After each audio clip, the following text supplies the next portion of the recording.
अब चलते हैं न्यूमेरिकल प्रॉब्लम नंबर 11 की तरफ, जिस पे हमारे पास वेक्टर्स की वैल्यू गिवन है ए बी सी यूनिट्स में। हम लोगों ने स्टूडेंट्स फाइंड करना है प्रोडक्ट को, a cross B cross C and c cross a को।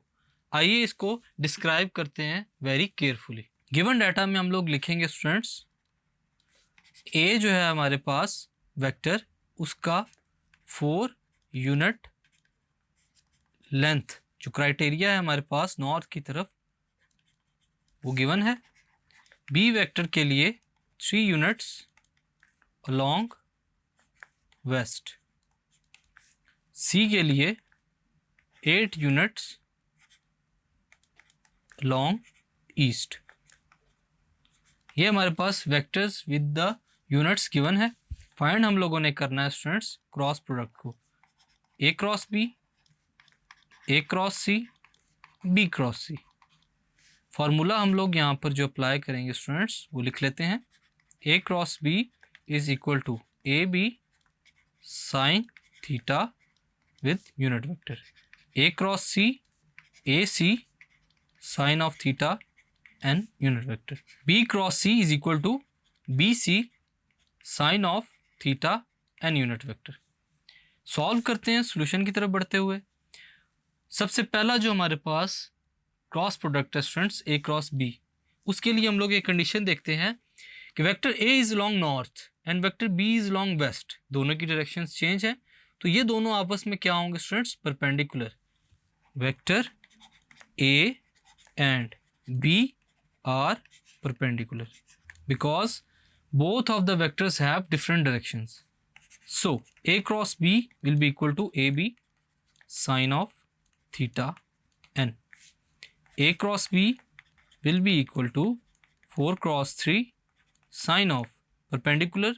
Due to the condition of perpendicular, we will put 90 degree against theta. और हमारे पास जो यूनिट वेक्टर है उसकी वैल्यू है हमारे पास 1। सॉल्व करेंगे तो a cross b will be equal to 12. After solving the cross product of a cross b, we will have the value 12 units of a cross b. Now we are going to use right hand rule, in which we will curve the finger towards north to west and the erect thumb will give the resultant vector in units. Resultant vector in units gives the value for a cross b will be equal to 12. Further, we will move towards the second condition. Now, vector A is along north and vector C is along east. Both have different directions, so they both are mutually perpendicular. Vector A and vector C both are perpendicular. Here the word perpendicular means कि हमारे पास जो दोनों के दरमियान में angle बन रहा है, the orientation will be 90 degree. So a cross c will be equal to ac sine of theta and unit vector. A cross c will be equal to 4 cross 8 sine of 90 degree. Unit vector's value is 1.